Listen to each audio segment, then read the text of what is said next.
আসসালামু আলাইকুম। এইটেন বাংলার সংবাদে সবাইকে স্বাগত জানাচ্ছি আমি শারমিন সালাম। শুরুতেই বিআরবি কেবলস সংবাদ শিরোনাম। রোহিঙ্গা প্রত্যাবাসন প্রশ্নে আন্তর্জাতিক শক্তির নিষ্ক্রিয়তা বাংলাদেশকে মর্মাহত করেছে, নিউ ইয়র্কে বললেন প্রধানমন্ত্রী।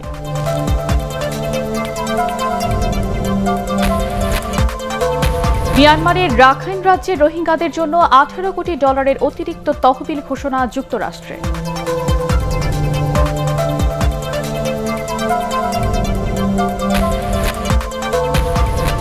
স্কুল ছেড়ে শিশু শ্রমে যুক্ত হয়েছে 30% শিক্ষার্থী, ফেরাতে না পারলে বাধাগ্রস্ত হবে অগ্রগতি, অভিমত বিশেষজ্ঞদের।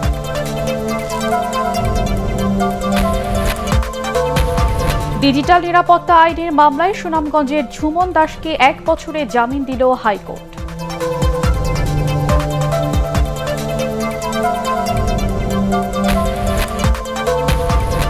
এবং 1 মাসের মধ্যেই ডেঙ্গু মশার প্রাদুর্ভাব নিয়ন্ত্রণ সম্ভব হবে, আশা স্থানীয় সরকার মন্ত্রীর।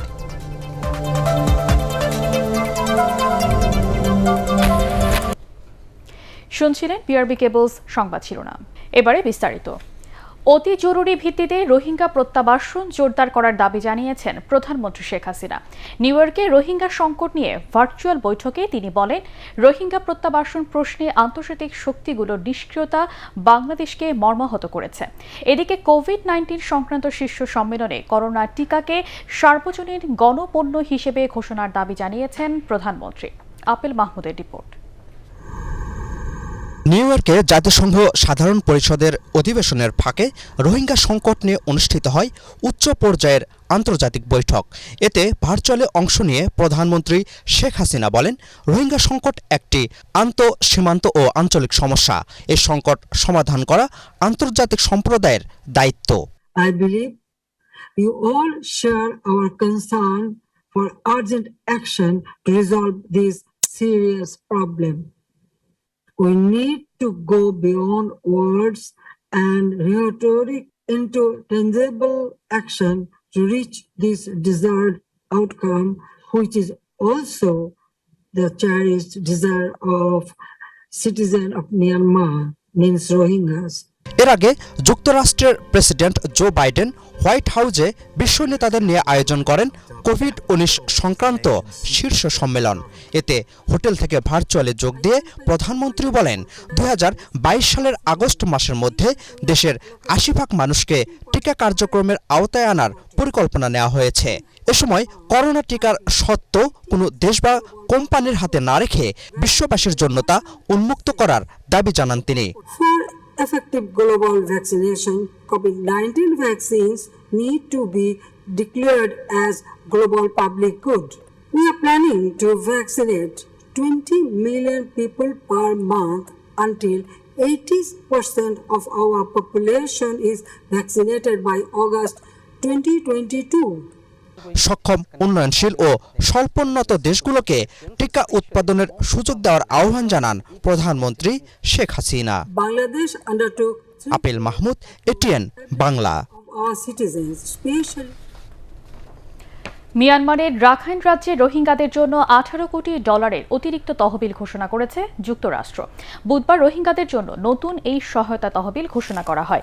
মার্কিন পররাষ্ট্র দপ্তরের বরাত দিয়ে আল জাজিরা এই তথ্য জানিয়েছে। মিয়ানমারের রাখাইন রাজ্য বাংলাদেশের পাশাপাশি অন্যান্য অঞ্চলে ছড়িয়ে থাকা রোহিঙ্গাদের মানবিক সহায়তায় এই অর্থ ব্যয় করা হবে। মার্কিন পররাষ্ট্র দপ্তরের মুখপাত্র নেড প্রাইস জানান, শিক্ষা, খাদ্য, নিরাপত্তা, স্বাস্থ্য, পুষ্টি, সুরক্ষা ও আশ্রয় সহ বিভিন্ন ক্ষেত্রে যুক্তরাষ্ট্রের মানবিক সহায়তা দেয়া হবে। করোনা মহামারীতে স্কুল ছেড়ে শিশু শ্রমে যুক্ত হয়েছে 30% শিক্ষার্থী। এমন তথ্য দিয়ে বেসরকারি সংগঠন মানুষের জন্য ফাউন্ডেশন বলছে, দীর্ঘ বিরতির পর শিক্ষা প্রতিষ্ঠান খুললেও অর্থ সংকটের কারণে অনেক শিক্ষার্থী এখন ঝরে পড়ার ঝুঁকিতে। বিশেষজ্ঞরা বলছেন, করোনায় ক্ষতিগ্রস্ত ও কাজে যুক্ত হওয়া শিশুদের স্কুলে ফেরাতে না পারলে বাধাগ্রস্ত হবে দেশের অগ্রগতি। আদ্দিন সজীবের ধারাবাহিক প্রতিবেদনে শেষ পর্ব। হোসনা আর এরশাদুল এখন আর স্কুলে যায় না। তৃতীয় শ্রেণীতে পড়ছে দুজনই, কিন্তু তারা বেরিয়েছে টাকার খোঁজে। কখনো আমরা বেচে, কখনো গাড়ি পরিষ্কারের কাজ করে। তোমার এই কাজটা করতে ভালো লাগে? বাপ মা কষ্ট করেছে, এর লেগে কষ্টে সহ্য করতে পারি না দেখে হেল্প করি। এই মা বাবা অনেক কান্দে, কয় বাবা কিস্তি আছে, এখন গাড়ি মুছ বাবা, গাড়ি মুছটা কিস্তিটা শোধ করে তারপরে আমি তোর স্কুলে দিয়া দিব। সহপাঠীরা যখন স্কুলে যাচ্ছে তখন এই শিশুটি কাঁধে ব্যাগ নিয়ে মানুষকে ইন্টারনেটের সেবা দিতে ব্যস্ত। নেটের লাইন ঠিক করতেছো? তুমি কোন ক্লাসে পড়ো? স্কুলে গেছিলে আজকে? না। নিম্ন আয়ের শিক্ষার্থীরা কেউ 3 মাস, কেউ 6 মাস আগে কাজে নেমেছে। মা বাবাই তাদের কাজে পাঠিয়েছে উপার্জনের আশায়। স্কুল যে খুলেছে, স্কুল যাবে না? না হবে, যাম না হবে, কাজে লেগে গেছি। স্কুল বন্ধ কি করবো, আম্মা দিছে অন্ত পড়ালেখা চাইছে, অন্ত কি পড়তে মন চাই, বুঝুন না, কাজই করে খাইতে। মানুষের জন্য ফাউন্ডেশন 8 জেলার নিম্ন আয়ের 33,000 স্কুল শিক্ষার্থীর মধ্যে জরিপ চালায়। এর 30% স্কুল ছেড়ে ঝুঁকিপূর্ণ কাজে যুক্ত হয়েছে। তারা এই ধরনের ঝুঁকিপূর্ণ কাজের সাথে যুক্ত হচ্ছে, যে কর্ম পরিবেশ একদম ঠিক নেই এবং তারা পুড়ে মারা যাওয়ার মতো ভয়ানক একটা অবস্থার শিকার হয়েছে। এখন আমরা প্রতিদিন প্রত্যেকটা স্কুল থেকে কত উপস্থিত হলো শিক্ষার্থীরা তার তালিকা নিচ্ছি, সেইটা আমরা দেখার চেষ্টা করব যে আসলে কতজন ঝরে পড়েছে, তারপরে আমরা একটা ব্যবস্থা নেব। বিশেষজ্ঞরা বলছেন শিশুদের স্কুলে ফেরা নিশ্চিত করতে না পারলে সংকটে পড়বে জাতির ভবিষ্যৎ বিনির্মাণ। 2025 সালের মধ্যে একেবারেই শিশু শ্রম মুক্ত বাংলাদেশ গড়ার যে পরিকল্পনা, একই সঙ্গে এই বছরে যারা কাজে নেমেছে এবং কাজ করছে তাদেরকে সরিয়ে নেওয়ার যে পরিকল্পনা, তা বাস্তবায়ন কতটা সহজ হবে তা নিয়েই এখন একটা বড় প্রশ্ন উঠেছে। কেননা 1.5 বছরে আরও অন্তত 10% শিক্ষার্থী যারা স্কুল থেকে ঝরে পড়েছে এবং একই সঙ্গে কাজে নেমেছে, এদেরকে ফিরিয়ে আনাটাই এখন সবচেয়ে বড় চ্যালেঞ্জ। আদ্দিন সজীব, এটিএন বাংলা, ঢাকা। ডিজিটাল নিরাপত্তা আইনের মামলায় কারাবন্দী থাকার 7 মাস পর 1 বছরের জন্য জামিন পেয়েছেন সুনামগঞ্জের শাল্লার ঝুমন দাস। বিচারপতি মোস্তফা জামান ইসলাম ও বিচারপতি কে এম জাহিদ সারোয়ারের দ্বৈত বেঞ্চ এ আদেশ দেয়। তবে আদালতের অনুমতি ছাড়া সুনামগঞ্জের বাইরে যেতে পারবেন না ঝুমন। এর আগে 7 বারের চেষ্টায়ও জামিন পাননি তিনি। অথচ সংখ্যালঘু পল্লীতে হামলার অভিযোগে গ্রেফতার 52 জনের সবাই আগে জামিনে মুক্তি পান। গত 17 মার্চ সুনামগঞ্জের শাল্লা উপজেলার হাবিবপুর ইউনিয়নের নোয়াগাঁওয়ে সংখ্যালঘুদের গ্রামে হামলা চালায় সাম্প্রদায়িক একটি গোষ্ঠী। ঝুমন দাস হেফাজত নেতা মামুনুল হকের বিরুদ্ধে ফেসবুকে পোস্ট দিয়েছেন। অভিযোগ তুলে ওই গ্রামের হিন্দু বসতিতে হামলা চালানো হয়। হামলা এড়াতে একদিন আগে 16 মার্চ ঝুমন দাসকে পুলিশ হেফাজতে দেন গ্রামবাসী। তখন থানা পুলিশ ও স্থানীয় রাজনৈতিক নেতারা গ্রামের বাসিন্দাদের নিরাপত্তার আশ্বাস দিয়েছিলেন। তারপরও পরদিন সকালে পুরো গ্রামে হামলা ও লুটপাট চালানো হয়। হামলার ঘটনায় শাল্লা থানায় অজ্ঞাত পরিচয় সহ 1,500 মানুষের বিরুদ্ধে মামলা দায়ের করা হয়। বৃষ্টি কমে আসায় 1 মাসের মধ্যে ডেঙ্গু মশার প্রাদুর্ভাব নিয়ন্ত্রণ করা সম্ভব হবে বলে আশা প্রকাশ করেছেন স্থানীয় সরকার মন্ত্রী তাজুল ইসলাম। তিনি জানান, সচেতনতা ছাড়া ডেঙ্গু থেকে রক্ষা পাওয়ার উপায় নেই। রাজধানীর একটি হোটেলে ইউরোপীয় ইউনিয়নের একটি প্রকল্পের সমাপনী অনুষ্ঠান শেষে সাংবাদিকদের প্রশ্নের জবাবে তিনি এসব কথা বলেন। স্থানীয় সরকার মন্ত্রী বলেন, লকডাউনে অনেক স্থাপনা বন্ধ থাকার পাশাপাশি নির্মাণ কাজে তদারকি কম থাকায় এবার ডেঙ্গুর সংক্রমণ আগের চেয়ে বেড়েছে। তবে ঢাকার 2 সিটি কর্পোরেশন ও সাধারণ মানুষের আন্তরিকতায় তা অনেকটাই মোকাবেলা করা গেছে বলেও দাবি করেন তাজুল ইসলাম। আমাদের লকডাউন এবং ঈদের বন্ধ একসাথে পড়াতে অনেক লোকজন বাড়িতে চলে গেছে ঘরে তালা বন্ধ করে, আর শ্রমিকরা নির্মাণাধীন ভবনগুলা পরিত্যক্ত রেখে তারা চলে গেছে প্রায় 1-2 মাস পর্যন্ত। তো সে সমস্ত জায়গাতে এডিস মশার প্রজনন হওয়ারটা সুযোগ হয়েছে। সিটি কর্পোরেশনের আমি মনে করি তারা যথেষ্ট আন্তরিকতার সাথে কাজ করছে। জনগণের সচেতনতা, সিটি কর্পোরেশনের এরকম ইন্টেনসিভ ভূমিকা রাখা, আশা করা যায় 1 মাসের মধ্যে নিয়ন্ত্রণে এসে যাবে। সাহস থাকলে বিএনপির ভারপ্রাপ্ত চেয়ারম্যান তারেক রহমানকে দেশে ফিরিয়ে আনতে দলটির নেতাদের প্রতি আহ্বান জানিয়েছেন আওয়ামী লীগের সাধারণ সম্পাদক ওবায়দুল কাদের। রাজধানীর সরকারি বাসভবনে ব্রিফিংয়ে তিনি বলেন, জনগণকে নিয়ে রাজনীতি করতে হলে দেশের মাটিতে থেকেই করতে হবে। লন্ডন থেকে জনগণকে ডাক দিলে তাতে কোনো সাড়া মিলবে না বলেও মন্তব্য করেন ওবায়দুল কাদের। তারেক রহমান নিজেই নির্বাসনে গেছে। আমরা জানতে চাই, মুসলেখা দিয়ে চিকিৎসার নামে তিনি দেশ থেকে পালিয়েছেন আর রাজনীতি করবেন না বলে। সাহস থাকলে বিএনপিকে বলবো তাকে দেশে ফিরিয়ে আনুন। রাজনীতি করতে হলে দেশের মাটিতেই করতে হবে। প্রধানমন্ত্রী শেখ হাসিনার বিরুদ্ধে গুজব ও মিথ্যা তথ্য প্রচারের অভিযোগে বিএনপি চেয়ারপারসন বেগম খালেদা জিয়ার সাবেক একান্ত সচিব শামসুল আলমের বিরুদ্ধে আইনি নোটিশ পাঠানো হয়েছে। বুধবার আওয়ামী লীগের তথ্য ও গবেষণা উপকমিটির সদস্য শওকত আলী পাটোয়ারি তুহিন এই নোটিশ পাঠান। এতে বলা হয়, প্রধানমন্ত্রী শেখ হাসিনার বিরুদ্ধে ঘৃণ্য, ঔদ্ধত্যপূর্ণ, অরুচিকর ও বানোয়ার তথ্য দিয়ে ফেসবুকে স্ট্যাটাস দেয় শামসুল আলম। রাষ্ট্রবিরোধী এই স্ট্যাটাস বাংলাদেশের মানুষ ও আওয়ামী লীগের প্রতিটি কর্মীকে আঘাত করেছে। এই ঘটনায় ৭২ ঘণ্টার মধ্যে শামসুল আলমকে প্রধানমন্ত্রী দেশের জনগণের কাছে ক্ষমা না চাইলে তার বিরুদ্ধে আইনি ব্যবস্থা নেওয়া হবে বলেও আইনি নোটিশে উল্লেখ করা হয়েছে।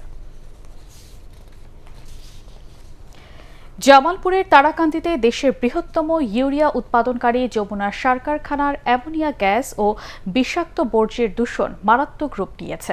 মরে যাচ্ছে গাছপালা সহ পুকুর ও বিলের মাছ। রাসায়নিক মিশ্রিত বিষাক্ত পানির জলাবদ্ধতায় স্বাস্থ্য ঝুঁকিতে পড়েছেন আশপাশের কয়েক গ্রামের মানুষ। জামালপুর থেকে লুৎফর রহমানের রিপোর্ট, জানাচ্ছেন কেরামতুল্লাহ বিপ্লব। ১৯৯১ সালে প্রতিষ্ঠার পর থেকেই যমুনা সার কারখানার বিষাক্ত বর্জ্য ও অ্যামোনিয়া গ্যাসের দূষণ চলছে। কারখানার পাশের বিল ও পুকুরগুলোতে মরছে মাছ। পাঙ্গাশিয়া, কান্দারপাড়া, পাখিমারা, চরপাড়া ও তারাকান্দি গ্রামে রাসায়নিকের এই বিষক্রিয়া ছড়িয়েছে মহামারীর মতো। বিষাক্ত বর্জ্যের এই জলবদ্ধতা নিরসনে কোনো উদ্যোগ না থাকায় নোংরা পানি মারিয়ে ১৫০ শতাধিক পরিবারের শিক্ষার্থীকে যেতে হচ্ছে তাদের বিদ্যালয়ে। বৃষ্টি পানি অতিরিক্ত বাড়ার পরে এবং দূষিত পদার্থ বাড়া যাওয়ার ফলে এই জলবদ্ধতা সৃষ্টি হয় এবং এই জলবদ্ধতা আসার জন্য ছাত্রীদের বিঘ্ন সৃষ্টি হইতেছে। এইগুলো হচ্ছে যমুনা সার কারখানার বিষাক্ত পানি, এগুলো আমাদের পায়ে রাখলে ঘা হয়। সরকার যদি এই পানি নিষ্কাশনের জন্য কোনো ব্যবস্থা করে দেন তাহলে আমরা সবাই উপকৃত হব। সার কারখানার অ্যামোনিয়া গ্যাস বাতাসে ছড়িয়ে বিভিন্ন প্রজাতির ফলদ ও বনজ বৃক্ষ মরে যাচ্ছে। স্থানীয় মানুষের শরীরে দেখা দিয়েছে চর্মসহ নানা ধরনের অসুখ। বাড়ি ঘরে পানি উঠে গেছে, আমরা রান্না বাড়া খাইতে পারি না, আমাদের গরু ছাগলরা মারা যাইতেছে। যখন অনেক গ্যাস ছড়ায় তখন বাচ্চারা অনেক কান্নাকাটি করে, নানান নমিনের অসুবিধা হয়, অসুস্থ হয়ে পড়তেছে। কারখানার বিষাক্ত তরল বর্জ্যে পরিবেশ, জনবসতি ও মানুষের এমন ক্ষতিতে ক্ষুব্ধ স্থানীয় জনপ্রতিনিধিরাও। আবেদন নিবেদন করেও কোনো প্রতিকার পাচ্ছে না তারা। বিসিআইসির সাথে আমি বারবার কথা বলেছি, তারা কোনো পদক্ষেপ নেয়নি। স্থানীয় কর্মকর্তারা জানান, যমুনা সার কারখানার অ্যামোনিয়া ও বিষাক্ত বর্জ্যে প্রতি মৌসুমে এলাকায় ২৫০ হেক্টর জমির ফসল নষ্ট হচ্ছে। মারাত্মক ক্ষতি হয়েছে জীববৈচিত্র্যের, যার আর্থিক মূল্য কয়েকশো কোটি টাকা। আমি সরেজমিনে জায়গাটি পরিদর্শন করে এসেছি। কিভাবে এটি অতি দ্রুত সমাধান করা যায় সে বিষয়ে ঊর্ধ্বতন কর্তৃপক্ষের সাথে আমরা অবিলম্বে আলোচনা করে একটি সমাধানে পৌঁছাতে পারব। শুধু আশ্বাস নয়, জলবদ্ধতা নিরসন ও দূষণের কবল থেকে মুক্তি পেতে দ্রুত সরকারের সর্বোচ্চ পর্যায় থেকে পদক্ষেপ চেয়েছেন তারাকান্দির ক্ষতিগ্রস্ত মানুষেরা। Bureau news, ATN Bangla. নির্ধারিত সময়ের পর ভিআইপি গ্রাহককে টাকা দেওয়ায় ইউনিয়ন ব্যাংকের ভল্টে ১৯ কোটি টাকার গড়বিল পাওয়া গেছে। পরে বাংলাদেশ ব্যাংকের পরিদর্শক দলের সামনে ওই অর্থ সমন্বয় করা হয়েছে বলে দাবি করেছেন ইউনিয়ন ব্যাংকের উপব্যবস্থাপনা পরিচালক হাসান ইকবাল। এই ঘটনায় ইউনিয়ন ব্যাংকের গুলশান শাখার ৩ কর্মকর্তাকে প্রত্যাহার করে তদন্ত কমিটি গঠন করা হয়েছে।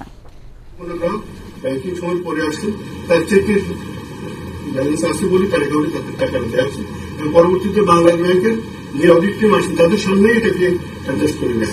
তদন্ত কমিটির সুবিধাটা কিন্তু যাদেরকে আমরা আপাতত মনে করি তাই তাদের সরাসরি সরিয়ে নেওয়া হয়, প্রত্যাহার করা হয়। ঠাকুরগাঁও আধুনিক সদর হাসপাতালে শিশু ওয়ার্ডে দেখা দিয়েছে শয্যার সংকট। রোগী ভর্তি করাতে না পেরে হাসপাতালের বাইরে গাছতলাতেই অপেক্ষা করছেন অভিভাবকরা। আবহাওয়া পরিবর্তনের কারণে শিশুদের সর্দি, জ্বর সহ বিভিন্ন রোগে আক্রান্ত হওয়ার প্রায় ৪ গুণ বেড়েছে রোগীর চাপ। তবে শুধু ঠাকুরগাঁও নয়, পাশের জেলা পঞ্চগড় এবং দিনাজপুর থেকেও রোগী আসছে এই হাসপাতালে। কিন্তু শিশু ওয়ার্ডে বেড সংখ্যা মাত্র ৪৫টি। কর্তৃপক্ষ জানায়, হাসপাতালে বর্তমানে ১৯০ শিশু চিকিৎসা নিচ্ছে।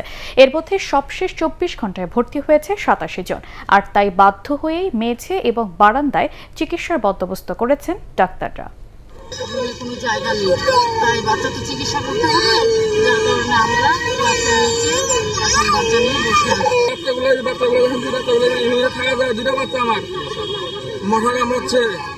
আর কি করবো, এই বাচ্চাগুলো থাকতে পারছে না। এত রোগী আসে এখানে যে আমরা চিকিৎসা না দিয়ে কাউকে তো ফিরে দিতে পারি না, এবং তাদেরকে রাখতে গেলে যে অ্যাকোমোডেশন আমরা দিতে পারি না। আপনারা জানেন মাত্র 45টা বেড, এবং এই 45 বেডের মধ্যে আমরা এক একটা বেডে রোগীদের শুধুমাত্র চিকিৎসা সেবাটা রাখার জন্য আমরা 3-4 করে রেখেছি। ছোট ছোট বাচ্চারা থাকে এখানে। ইস্পাহানি শেয়ার বাজার সংবাদ।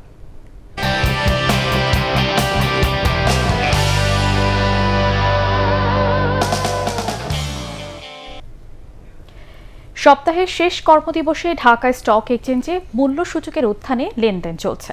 আজ ডিএসইতে লেনদেনে অংশ নেওয়া বেশিরভাগ শেয়ারের দর বেড়েছে। শেষ খবর পাওয়া পর্যন্ত ডিএসইতে 10,09,70,000 টাকার শেয়ার লেনদেন হয়েছে। এর মধ্যে দর বেড়েছে 171টি কোম্পানির, আয় কমেছে 178টি। অপরিবর্তিত রয়েছে 65টি প্রতিষ্ঠানের শেয়ারের দাম। নওগাঁর জবই বিল ঘিরে বনায়ন ও পর্যটন শিল্প গড়ে তোলা হবে বলে জানিয়েছেন খাদ্যমন্ত্রী সাধন চন্দ্র মজুমদার। সকালে জেলার সাপাহারের জবই বিলে মাছের পোনা অবমুক্ত করার সময় তিনি একথা জানান। মাছের জন্য বিখ্যাত জবই বিলের উপর কমপক্ষে 800 পরিবার নির্ভরশীল, আর তাই তাদের জীবিকা ও পরিবেশে ভারসাম্য রক্ষায় বিলে সারা বছর পানি ধরে রাখার উদ্যোগ নেওয়া হয়েছে বলেও জানান খাদ্যমন্ত্রী।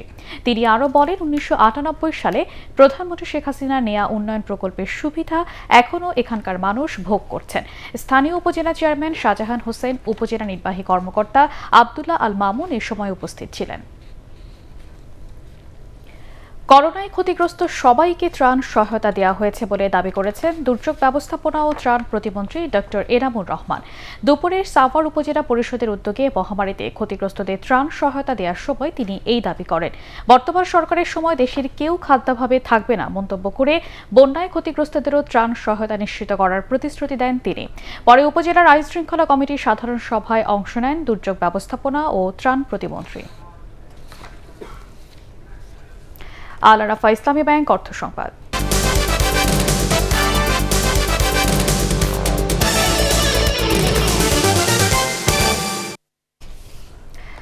অব্যাহত লোকসানে ঝিনাইদহে আশঙ্কাজনক হারে কমে গেছে ফুলের আবাদ। বহু ফুল চাষি এরই মধ্যে শুরু করেছেন সবজি চাষ। গত 2 বছরে জেলায় গাঁদা ও জারবেরা সহ অন্যান্য ফুলের আবাদ কমেছে 165 হেক্টর জমিতে।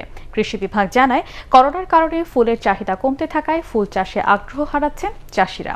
ঝিনাইদহ থেকে নিজাম জোয়ারদার বাবলুর রিপোর্ট, জানাচ্ছেন জাহিদুল আলম।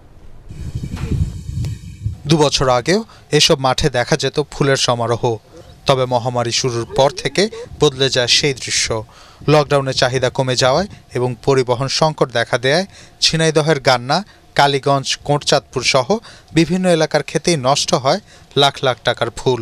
করোনা পরিস্থিতিতে আবারও ফুল চাষ করে অনিশ্চয়তায় পড়তে চান না বেশিরভাগ চাষি। আগে জমিটা পুরোটাই হচ্ছে যে ফুল ছিল, এবার হচ্ছে যে ফুলের চাষ কিছুটা কমায় এবার আবার কিছুটা পটলের চাষ করা হয়েছে। যেই ফুল উঠছে ফুলের লকডাউন, এই ঝাল আসছে, ঝালের জাম যেই একটু বেড়েছে, তাহলেই এলসি করে নিয়ে এসে আমাদের শেষ করে দিয়েছে। তাহলে চাষি বাঁচবেটা কি করে? বড় লোকসানের মুখে ব্যবসা গুটিয়ে নিয়েছেন স্থানীয় অনেক পাইকার। কমে গেছে বহিরাগত ব্যাপারীর আনাগোনাও। কারণে বর্তমান অনেক ফুল কম আমাদের মার্কেটে। লকডাউন যদি না থাকে চাষিরা পয়সা পাবে, ব্যবসায়িকরা পয়সা পাবে, আরো আস্তে আস্তে বাজার বিধি ভালো হবে। দেশে করোনার নতুন ঢেউ দেখা দিলে এলাকার ফুল চাষ একেবারে বন্ধ হওয়ার আশঙ্কার কথা জানিয়েছে কৃষি বিভাগ। বিভিন্ন অনুষ্ঠানে এই ফুলের চাহিদা কমে যায়। ফুলের চাহিদা কমার কারণে আমাদের ঝিনাইদহ জেলার চাষিরা এই ফুল চাষ থেকে নিরুৎসাহিত হতে থাকে। করোনা পরিস্থিতির আগে ঝিনাইদহে 245 হেক্টর জমিতে ফুলের আবাদ হতো। গেল 2 বছরে ধাপে ধাপে কমে ফুলের মোট আবাদকৃত জমির পরিমাণ দাঁড়িয়েছে মাত্র 80 হেক্টরে। Bureau report, ATN Bangla. আন্তর্জাতিক সংবাদ।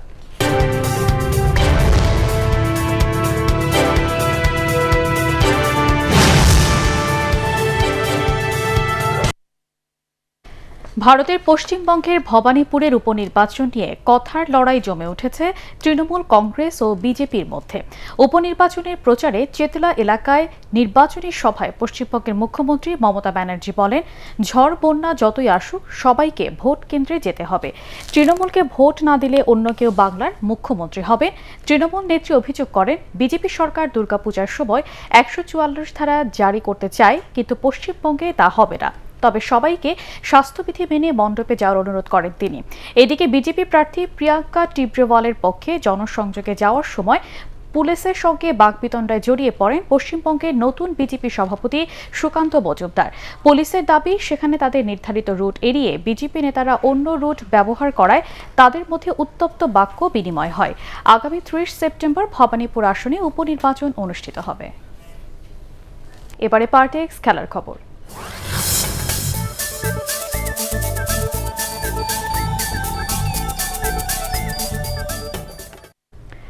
মার্কো অ্যাসেনসিওর হ্যাট্রিকে স্প্যানিশ লা লিগায় মায়োরকাকে 6-1 গোলে উড়িয়ে দিয়েছে রিয়াল মাদ্রিদ।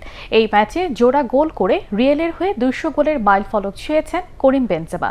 এদিকে ফরাসি লিগে মেসির বিপক্ষে 2-1 গোলে নাটকীয় জয় পেয়েছে লিওনেল মেসিবিহীন পিএসজি। আর ক্রিস্টিয়ানো রোনালদোকে ছাড়া খেলতে নেমে ওয়েস্ট হ্যামের কাছে 1-0 গোলে হেরে কারাবো কাপের তৃতীয় রাউন্ড থেকেই বিদায় নিয়েছে ম্যানচেস্টার ইউনাইটেড। মমিনুর রিপনের রিপোর্ট। স্প্যানিশ লা লিগা ও উয়েফা চ্যাম্পিয়ন্স লিগে নিজেদের শেষ 2 ম্যাচ জিততে বেশ ঘাম ঝরাতে হয় রিয়াল মাদ্রিদকে। তবে মায়োরকার বিপক্ষে গোল উৎসবে মাতে কার্লো আনচেলোত্তির দল। সান্তিয়াগো বার্নাবুতে মাত্র 3 মিনিটেই করিম বেনজেমার গোলে লিড নেয় লস ব্ল্যাঙ্কোসরা।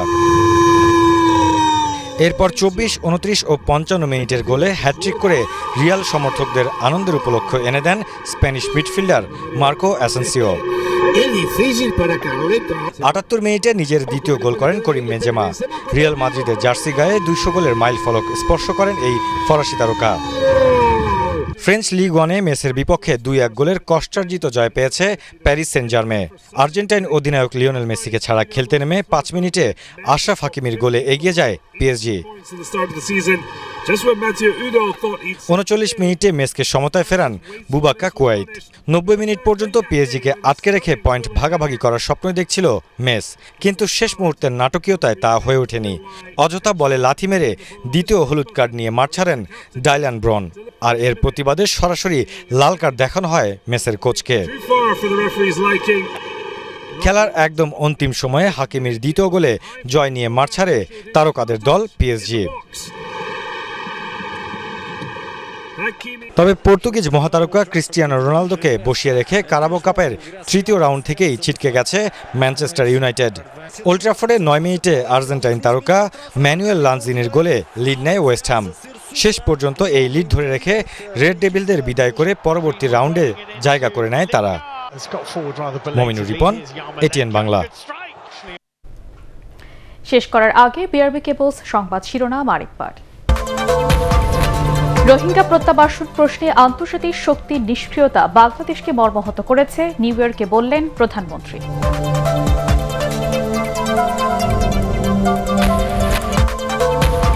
মিয়ানমারের রাখাইন রাজ্যে রোহিঙ্গাদের জন্য $18 কোটি অতিরিক্ত তহবিল ঘোষণা যুক্তরাষ্ট্রের।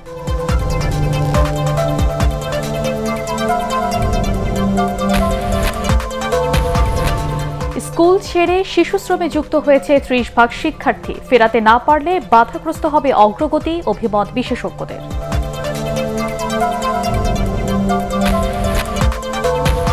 ডিজিটাল নিরাপত্তা আইনের মামলায় সুনামগঞ্জের ঝুমন দাসকে 1 বছরের জামিন দিল হাইকোর্ট।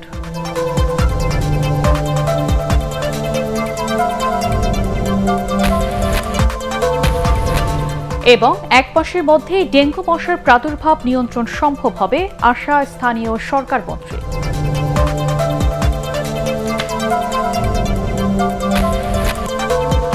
পরবর্তী সংবাদ দেখার আমন্ত্রণ জানিয়ে এখনকার মতো শেষ করছি। করোনা ভাইরাস থেকে নিজেকে সুরক্ষিত রাখতে মাস্ক পরুন, বারবার হাত পরিষ্কার করুন। এটিএন বাংলা সংবাদ ইউটিউবে দেখতে ব্রাউজ করুন youtube/ATN Bangla News।